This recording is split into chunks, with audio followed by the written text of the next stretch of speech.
नमो तस्स भगवतो अरहतो सम्मा सम्बुद्धस्स। नमो तस्स भगवतो अरहतो सम्मा सम्बुद्धस्स। नमो तस्स भगवतो अरहतो सम्मा सम्बुद्धस्स।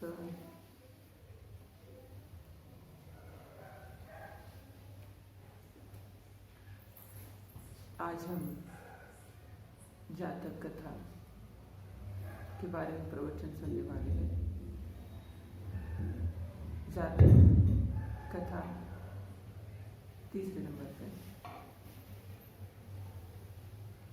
तिल मुट्ठी जातकम। तिल मुट्ठी जातक, इसका नाम होता है मुट्ठी भर तिल, जिसे आप इंग्लिश में सेसमी कहते हैं। तो यह जातक इसका अर्थ होता है जन्म पूर्व की कथाएं। तो भगवान बुद्ध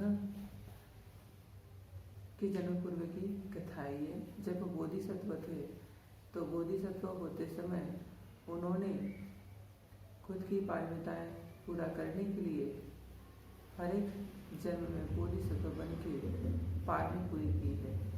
10 प्रकार की जो पारमियां होती है, तो वह पारमी भगवान बुद्ध ने 4 असंख्य 1 लाख कल्प तक पूरी की है।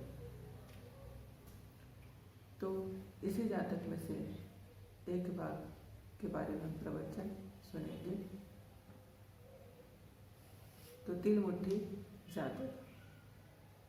जब शास्ता भगवान बुद्ध श्रावस्ती के जेठ वन में विहार कर रहे थे, उस समय की यह घटना है।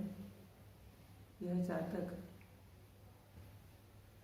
भगवान बुद्ध के ही संग में एक भिक्षु थे, उन्हीं के ऊपर उद्देशित भगवान बुद्ध ने कही है। तो एक बार भोजन समाप्त करने के बाद सारा भिक्षु संघ विहार में लौट के आते हैं। आने के बाद उसमें से एक भिक्षु होते हैं कि जो थोड़े थोड़े बात पे बहुत गुस्सा करते, क्रोध प्रकट करते हैं।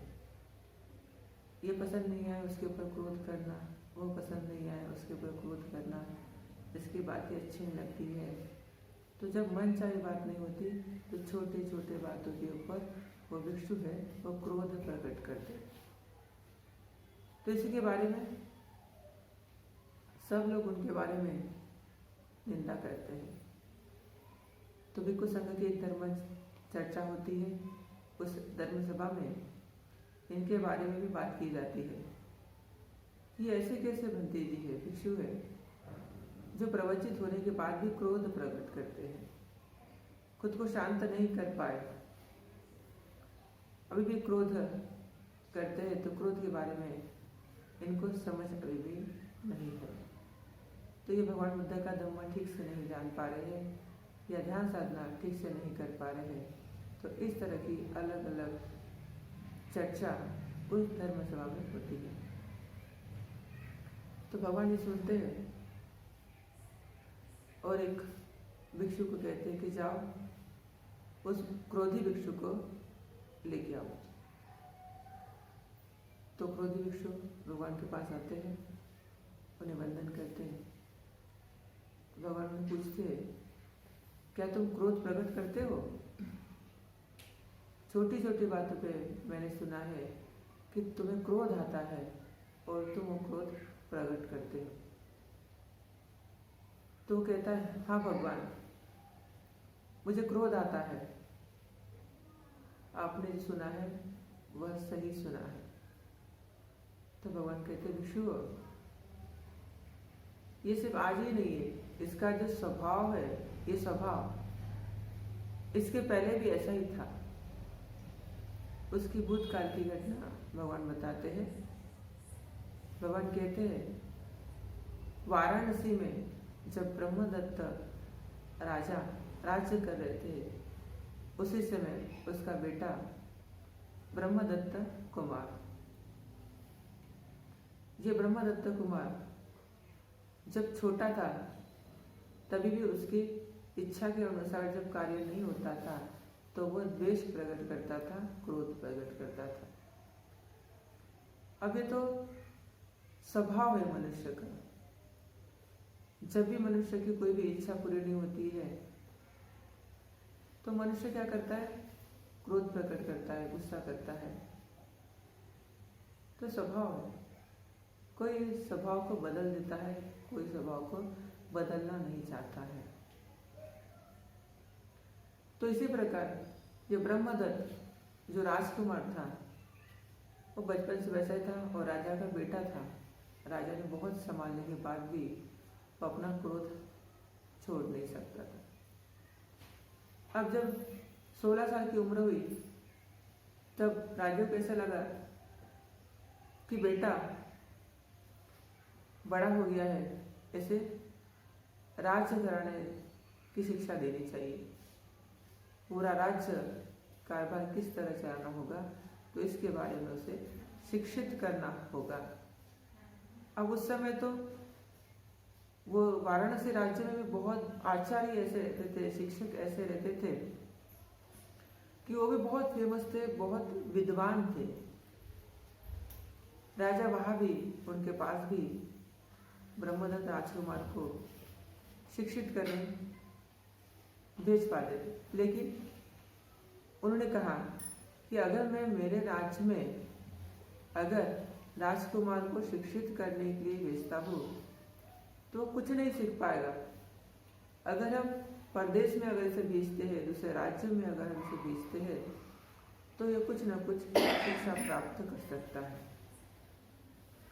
तथा वो चाहते थे कि वो कुछ मान सम्मान सीख पाए, लोक धर्म सीख पाए, लोगों का जो व्यवहार होता है कि रोज के जीवन में कैसे लोगों के साथ बिहेव करना चाहिए।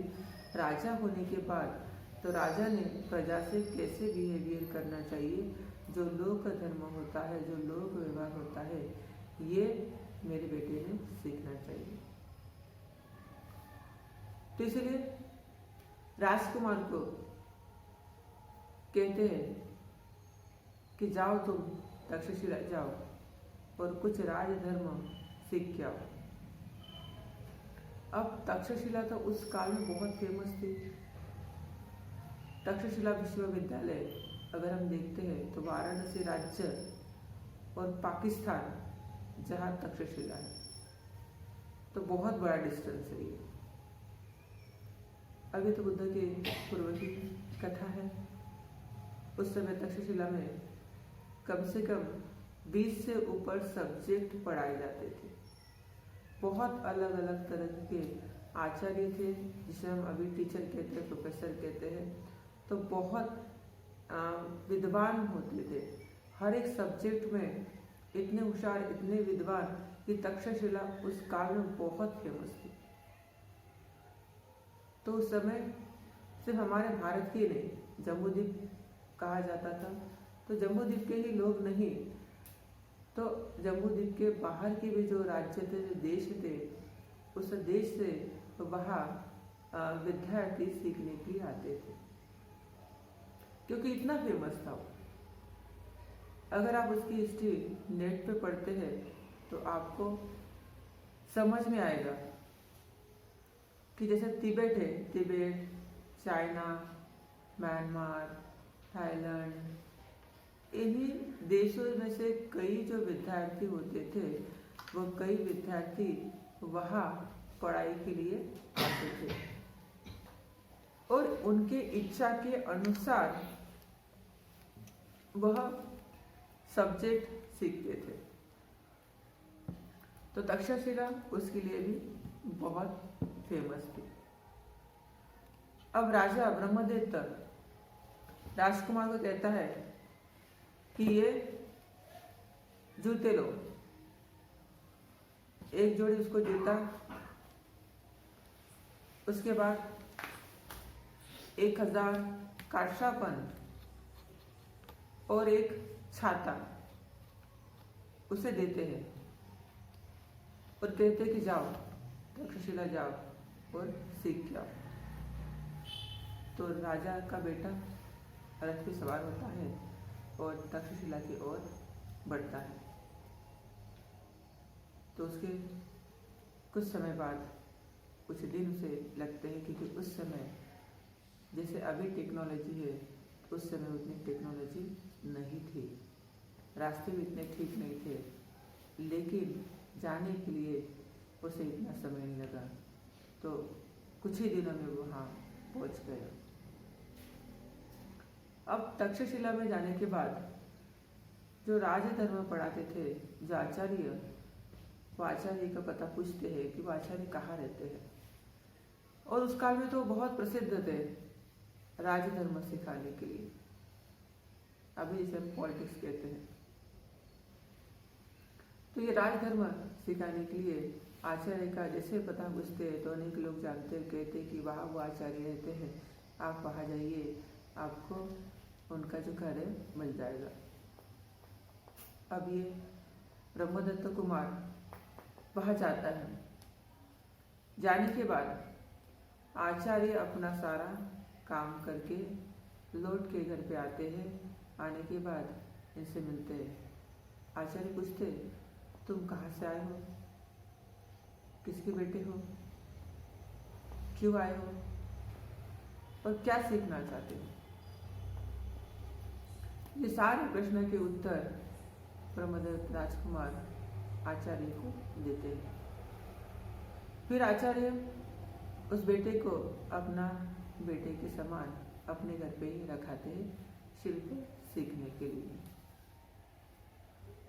तो दिन भर काम होता है, आचार्य जो काम करते हैं उसी काम में राजकुमार हाथ बटाता है और शाम को इनकी शिक्षा शुरू होती है। अब उस समय ऐसा था कि कोई कोर्स 1 साल में पूरा होता था, किसी को 2 साल लगते थे, किसी को 3 साल लगते थे। तो जो ज़्यादा बड़ा होगा कोर्स, उसे सीखने के लिए ज़्यादा समय लगता था।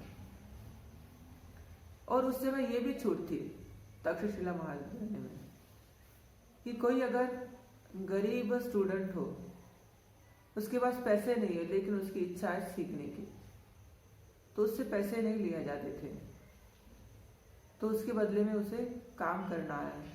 आचार्य जो भी उसे काम बताएंगे वह काम उस विद्यार्थी को करना होगा, वही उसकी दक्षिणा होगी। तो गरीब लोग भी वैसे ही करते थे, आचार्य जो चाहते थे आचार्य का काम करते थे और शाम को विद्या सीखते थे।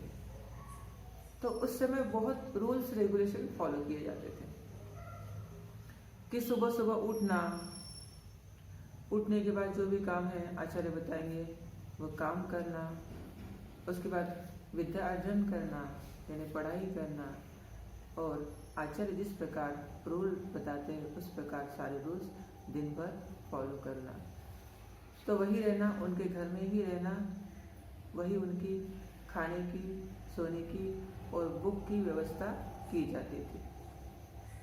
तो आचार्य इनको कहते हैं कि अगर तुम्हें शिल्प सीखना है, राजधर्म सीखना है, तो उसके लिए तो पैसे लगते हैं, तो तुम कैसे सीखना चाहोगे। जैसे अभी हमारी यूनिवर्सिटी में एक ही है अर्न एंड लर्न, ये जो फैसिलिटी जो है ना, ये पूर्व के काल की है। आप देखिए, आपने पढ़ा होगा जहाँ तक, उस काल में ही ये अर्न एंड लर्न फैसिलिटी थी कि विद्यार्थी है, जो गरीब विद्यार्थी है, वो अपनी शिक्षा पूरी करने के लिए, एजुकेशन पूरी करने के लिए यूनिवर्सिटी का ही कोई काम करते हैं और उसी में से जो पैसे बचते हैं वो अपनी फीस और अपना टिफिन है वो उसमें लेते हैं। तो पहले ही ये कहते हैं कि तुम्हें अर्न एंड लर्न के बारे में सीखना है या तुम्हारे पास पैसे हैं कि जिससे तुम अर्न एंड लर्न छोड़ के तुम डायरेक्ट फीस भर सकते हो। तो ये कहते हैं कि नहीं, मेरे पास पैसे है। तो उसके जो पिताजी राजा ने जो 1000 काश्यपन दिए थे, वो 1000 काश्यपन गुरु जी के सामने रखते हैं, आचार्य के सामने रखते हैं और कहते हैं ये जो धन है, ये धन मैंने आपके लिए लाया है जिससे मैं विद्या सीखना चाहता हूँ। यानी वो विद्या सीखने की फीस थी। तब आचार्य वो धन ग्रहण करते हैं और उसकी विद्या आरंभ हो जाती है। अब आचार्य के साथ ही रहना, आचार्य के साथ ही घूमना, आचार्य जिस प्रकार बताएंगे उस प्रकार काम करना। तो एक दिन ऐसा होता है कि आचार्य अपने काम समाप्त करके नदी के ऊपर स्नान करने जाते हैं। ब्रह्मदत्त राजकुमार भी साथ में होता है। वहां एक बूढ़ी माँ अपने तिल जो होती है, तिल धो के सुखाने को डालती है। अब ये राजकुमार स्नान होने के बाद जैसे ही वो लौटता है तो उसे वो दिखते हैं तिल, और तिल दिखने के बाद उसके मन में लोभ उत्पन्न होता है। उसे लगता है मैं खा लूं थोड़ी सा, तो वो एक मुट्ठी उठा लेता है और खा लेता है। तो बूढ़ी माँ बोलती है बहुत लोभी है ये, उस समय कुछ नहीं बोलती। दूसरे दिन भी नदी पे स्नान करने जाने के बाद ये वैसा ही करता है। स्नान होने के बाद जाते जाते बूढ़ी माँ ने जो तिल रखा रहता है तो सुखाने के लिए, उसमें से फिर एक मुट्ठी ले लेते हैं और खा जाता है। बूढ़ी माँ फिर भी बोलती है कि बहुत लोभी है, इसको नहीं समझ में आ रहा है या क्या बुरा काम कर रहा है। तभी मैं कुछ नहीं बोलूँगी। तीसरे दिन में वैसा ही होता है।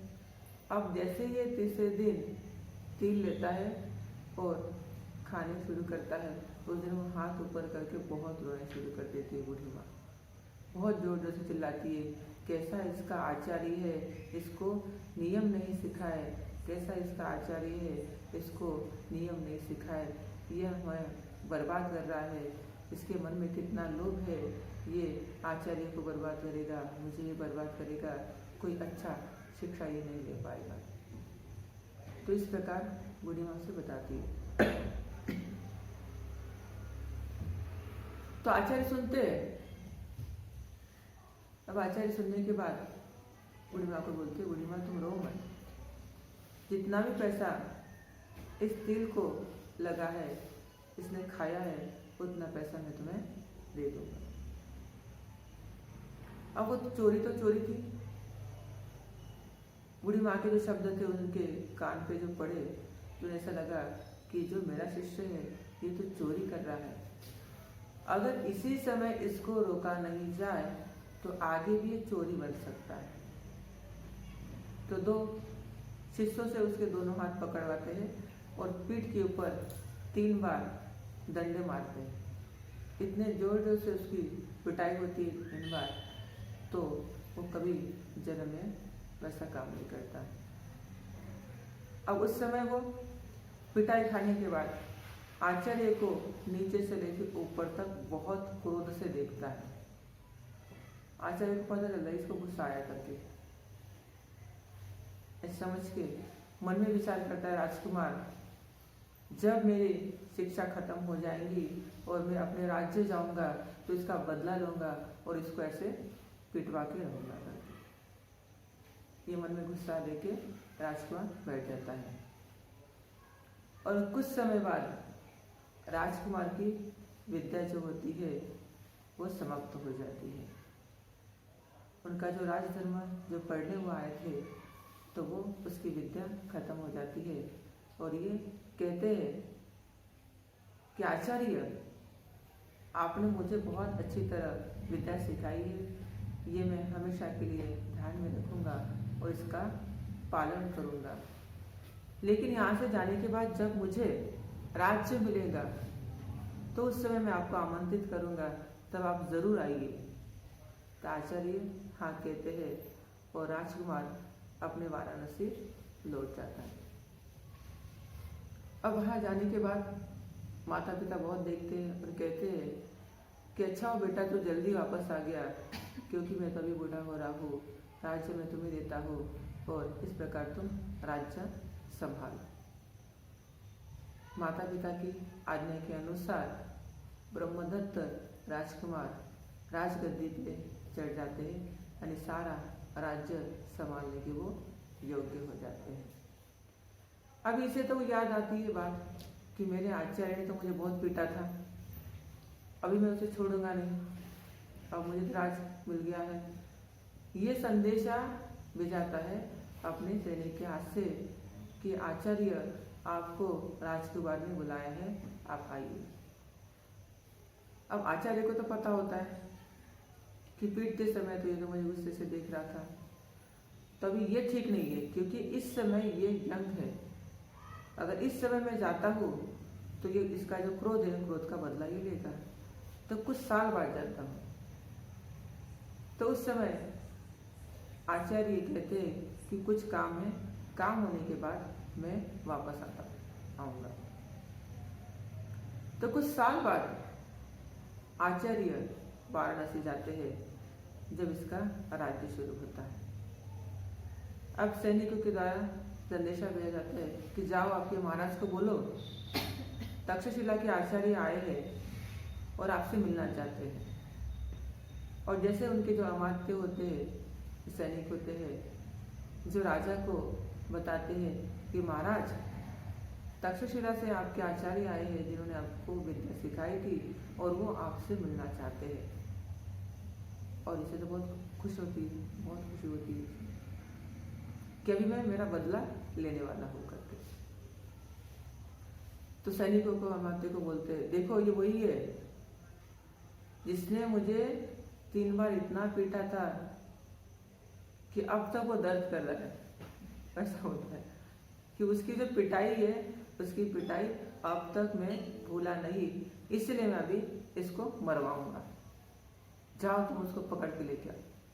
इस प्रकार आचार्य को लेके आते हैं और आचार्य कहते हैं कि आचार्य आपके पास से तो मैंने विद्या सीख ली, लेकिन आपने जो मुझे मारा था उसका बदला मैं लेने वाला हूँ, क्योंकि अभी मेरा तो राज है और आपको मृत्यु प्राप्त करना है। आचार्य कहते राजकुमार मैं आचार्य हूँ, मैं गुरु हूँ, और जिस समय तुम मेरे पास आए थे तो उस समय तुम शिक्षा ले रहे थे, और मेरा एक कर्तव्य था कि जो मेरा शिष्य होता है वो शिष्य अगर बुरे रास्ते पे जाता है तो उसी समय आचार्य उसे गलत रास्ते से जाने से रोकते हैं। अगर उस समय मैं तुम्हें पीटता नहीं तो तुम चोर बन जाते थे। तुमने उस दिन से तिल चुराए, बाद में तुम और कुछ चुराते थे, गांव में जाके चोरी करते थे, रास्ते पे चलते लोगों को तुम लूटते थे, बड़े बड़े राज्य लूटते थे, तुम लुटेरे बन जाते थे, और फिर लुटेरे चोरों को राजा दंडित करता था और तुम्हें मृत्यु मिल जाती थी। अगर उस समय मैं तुम्हें दंडित नहीं करता तो आज ये तुम्हें राजपाट नहीं मिलता, ये जो राज है ये राज्य नहीं तुम्हें मिलता, और ना ही तुम इतने धनवान होते।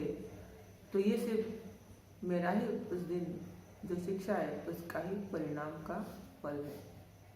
तो तुम चोर बनने से बच गए और आज तुम्हें इतना बड़ा राज्य मिल गया है, इसके ऊपर तुम राज कर रहे हो।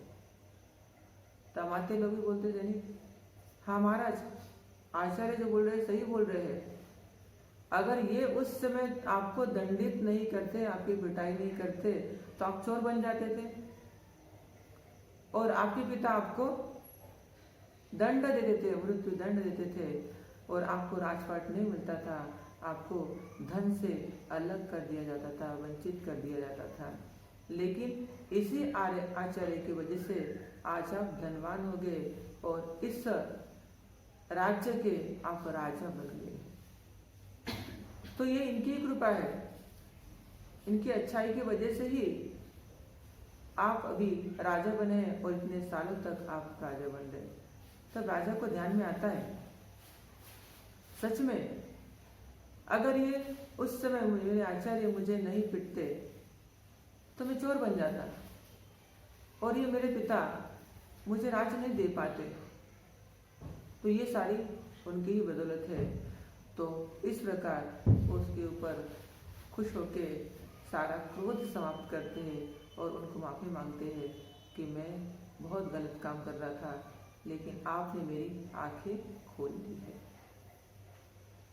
तो राजा खुश होके आचार्य को कहता है कि मेरा आधा राज्य मैं आपको अर्पित करता हूँ। आचार्य कहते हैं मुझे इसकी ज़रूरत नहीं है, मैं लेना नहीं चाहता। इस प्रकार तो वाराणसी से कुछ दूध बेच के आचार्य जो होते उनकी पत्नी और बच्चों को बुलाया जाता है और उनको धन और संपत्ति देते हैं और आचार्य को वहाँ राज्य में पुरोहित बन के रखा जाता है। तो इस प्रकार भगवान कहते हैं कि कितना क्रोधित था। ये जो कथा भगवान बताते हैं, ये जो क्रोधित जो राजा था वो राजा ये भिक्षु है। अभी जो भिक्षु है वही राजा ये भिक्षु है और जो आचार्य था वो तो मैं ही था, यानी वो खुद भगवान थे। तो भगवान का कहने का यही तात्पर्य था कि अगर हमारा भूतकाल का अगर कोई स्वभाव होता है, कोई नेचर होते हैं, अगर वो हम बदल नहीं सकते तो आगे उसका परिणाम बुरा हो सकता है। कुछ हमारी ऐसी हैबिट होती है, बुरी हैबिट होती है जो भूतकाल से लेके अब तक चलती है और हम उसको भविष्य में भी समाप्त नहीं कर सकते। लेकिन जब राजा ने सुना, वो जो भिक्षु, कि मैंने ऐसा गलत काम किया था लेकिन आचार्य जी ने वक्त पे मुझे टोका और मुझे मेरा मान सम्मान फिर से मुझे लौटा दिया, तो इसी के बदौलत मैं दान धर्म पुण्य कर्म करने के बाद सुगति प्राप्त कर पाया। तो उस समय भगवान की जैसे ही देशना खत्म होती है तो वहाँ जो राजा लास्ट लाइफ का भिक्षु ये अनागामी अवस्था में प्राप्त होते हैं। बाकी भिक्षु सोतापन्न सकदागामी अनागामी अवस्था को प्राप्त करते हैं और इसी प्रकार भगवान अपनी धम्मदेशना समाप्त करते हैं। तो यही जातक है जिसे कहा जाता है जन्म पूर्व की कथाएं बोधिसत्व की। बोधिसत्व जब जब जन्म लेते हैं तो लोगों का हित करने के लिए, लोगों का सुख पाने के लिए ही मदद करते हैं। उन्होंने जो भी लाइफ बिताई है उस लाइफ में उन्होंने लोगों को सिर्फ गाइडेंस ही किया है ताकि लोग बुराइयां ना करें और अच्छाइयाँ के मार्ग पर जाए। इसी प्रकार हमें भी जातक से बहुत कुछ सीखना चाहिए। जो भी हमारे बुरे हैबिट होंगे, बुरी आदतें होंगी, तो वो हमें छोड़ देना चाहिए और आगे जो अच्छाइयाँ हैं वो हमें एक्सेप्ट करना चाहिए। तो इससे हमारे राह में दुख बहुत कम आएंगे और सुख ही सुख ज़्यादा आएंगे। तो इस प्रवचन के पुण्य बल से सभी का कल्याण हो, सभी का मंगल हो, सभी को आयु आरोग्य सुख की